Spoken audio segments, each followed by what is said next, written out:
Manovadrafitra noho ny fitiavana.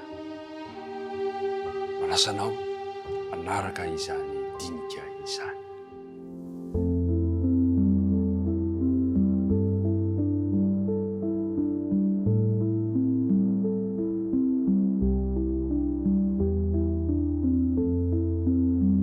Ampifaliana mandrakariva no iaonako aminao ry mpiara-midinika namana rehetra ary miarabanao amin'ny anaran'i Jesosy Kristy, ilay tompo sy mpamonjy antsika.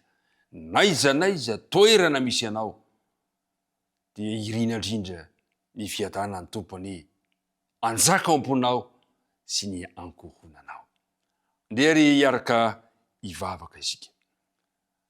Tompo Andriamanitray, tsara indrindra izay any an-danitra, misaotranao izahay fa novelominao sy notantaninao ka mbola nahatratra indray izao fotoana fiarahamandinika ny teninao izao. Tsy herinay izany, natanjakay, fa noho ny fahasoavan'i Kristy no matoy izao anay. Ankehitriny ary, raha andinika ny teninao izahay, dia mangataka Tompo mba ho esorinao ny hevitra mampisaraka anay aminao, ka tsy ahitanay ny tavanao dia fahotanay izany.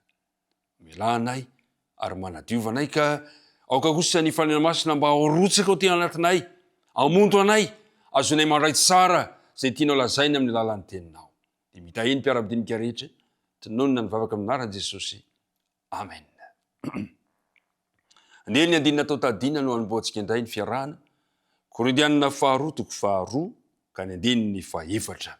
Somary lavalava izy kanefa azo antoka fa manao ny ezaka isika dia ampin'ny Tompo amin'izany ezaka izany. Fa tamin'ny haben'ny fahoriana sy ny alahelo ny foko no nanoratako taminareo tamin'ny ranomasobe, tsy ny hampahalelovana anareo fa ny mba hafantaranareo ny fitiavana izay itiavako anareo indrindra.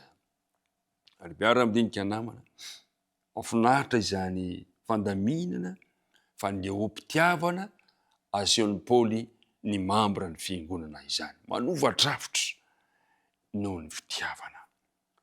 Hitantsika fa ny salasalany amin'ny fikasan'ny Paoly sy ny fitiavany ny olona sasany tao Korinto. Onjerentsika inona moa ny antony nahatonga ilay fiovana drafitra teo amin'ny tian'ny Paoly. Fa inona moa ny fikasan'ny Paoly? Inona ny drafitra Paoly tany voalohany? Korintianina voalohany, 9:10 ka manomboka amin'ny 5 sy 7. Zao ny programan'ny Paoly. Akaty aminareo aho izy rehefa namaky any Makedonia. Fa hamaky any Makedonia aho, ary angamba hitoetra aminareo aho na andany ririnina aza mba hanateranao ahy amin'izay alehiko. Fa tsy mikasa mangy anareo toy ny mandalo aho ankehitriny, fa manantena hitoetra elaela eo aminareo aho raha sitrapon'ny Tompo. Mahafinaritra ilay fanambarana ilay hoe raha sitrapon'ny Tompo. Ny apôstôly Paoly zany dia mametraka mandrakariva ny drafitry ny fiainany araka ny sitrapon'ny Tompo. Ary manahoana ny amiko, manahoana ny aminao. Zavatra nisy nefa dia izao, niova izay drafitra dian'ny Paoly izay. Fantatsika tsara fa any amin'ny Korintianina voalohany 2:7 any dia naniraka ny Timoty Paoly mba handeha hijery ny fandehan'ny toetra raha tany amin'ny fiangonana tany Korinto. Dia ina moa ny tatitra izay voalaza nentin'ny Timoty avy any amin'ny Korintianina voalohany 2:9-10. Ary rehefa tonga Timoty, izay zany ny zavatra nitranga, ary rehefa tonga Timoty dia tandremo mba tsy hanatahotra eo aminareo izy, fa asan'ny Tompo no ataony tahaka ny ataoko koa. Jereo tsara ilay teny hoe mba tsy hanatahotra aminareo izy. Otra mampieritreritra ny Paoly izany teny nataon'ny Timoty izany,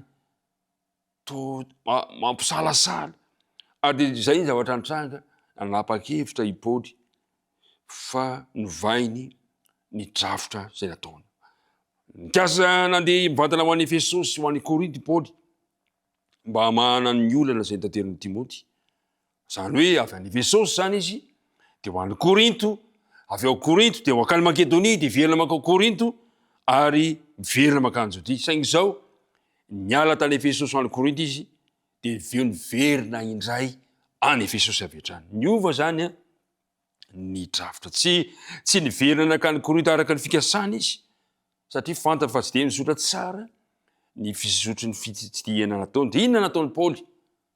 Tsy nanadino ny fiangonana i Paoly.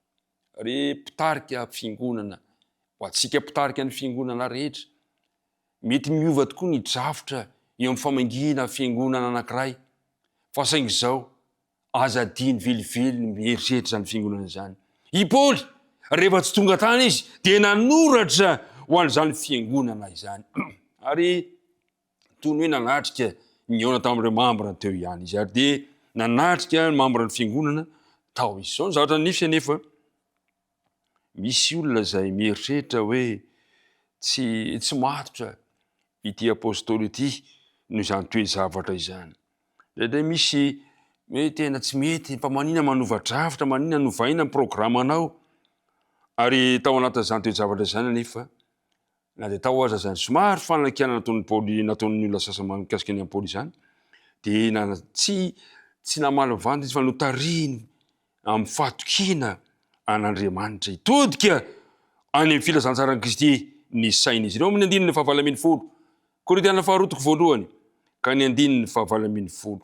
Zao no voalaza le teny: fa raha mahatoky koa Andriamanitra ny tenay taminareo dia tsy eny sy tsia, dia tsy eny sy tsia, fa ny zanak'Andriamanitra dia Jesosy Kristy izay notoriana taminareo dia izao sy Silasy ary Timoty, dia tsy eny sy tsia fa ao aminy dia eny ihany. Ary mpiara-mitinika namana, tiany Paoly nitarihana ny sain'izy ireo fa tsy mivadika tamin'izay drafitra nataony ny apôstôly Paoly ao amin'Andriamanitra. Hoy izy ny teny Paoly dia tsy misy zany hoe tsia zany, fa amin'Andriamanitra dia eny ihany. Tian'Andriamanitra mantsy ny aneo fitiavana mandrakariva ny fiangonana ary zay lazainy ny mandininy faharoapolo. Fa nafiry teny fikasan'Andriamanitra dia ao aminy ny eny ary amin'ny alalany koa ny amen ho voninahitr'Andriamanitra amin'ny ataonay. Mahafinaritra ny fomba nentin'ny Paoly nanambarany an'izany ary zay ny antony nilazan'ny Paoly. Mozy Paoly hoe amin'Andriamanitra dia eny, tarihin'ny Paoly izy ireo hijery amin'ny fomba fitantanan'Andriamanitra ny zanany. Ary mpiara-mitinika namana, noho izany ny antony nandroatan'ny Paoly any Korintiana fa tsy nitsidihany azy ireo zany dia noho ny fitiavany azy mihitsy. Noho ny fitiavany. Azo antoka mantsy fa raha namangy ny membre tany Korinto Paoly tamin'ny fotoana io dia asa mety tsy araka zavatra nitsanga, ny zavatra niseho tao, fa zavatra mety ho hafa mihitsy. Kanefa dia na izany na tsy izany aza dia ozy Paoly hoe ho avy aho raha sitrapon'Andriamanitra. Aoka ny sitrapon'Andriamanitra mandrakariva no tanteraka eo amin'ny fiainanao. Mety hanana programa ianao androany, ataovy zany araka ny sitrapon'Andriamanitra. Aoka ny sitrapon'Andriamanitra no hitantana ny fiainantsika. Andriamanitra ane hitahy ianao amin'izany dinika ny fanaovantsika izany. Mety hanova drafitra ianao, tadio fa lohatentsika hoe noho ny fitiavana. Andriamanitra ane hitahy ny tontolo androntsika andeha ary hiaraka hivavaka sika. Andriamanitra ray eo. Dia indray tokoa dia manana drafitra eo amin'ny fiainanay izahay. Dia indray nefa izy ireny miova tampoka, mety misy ny faly, mety misy ny maly, mihetsiny. Andriamanitra eo ianao no malala. Fa ampio zahay amin'izay drafitra ataonay mba hoentinay araka ny sitraponao izy ireny. Andriamanitra eo ao amin'ny drafitra rehetra izay tanterahana nefa dia aoka ny fitiavana no hanosika anay amin'ny zavatra rehetra. Dia mitantana anay amin'ity tontolo andro ity ka raha manana drafitra izay androany.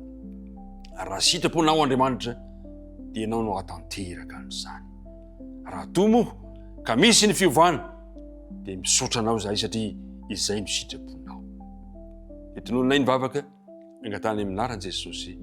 Amen.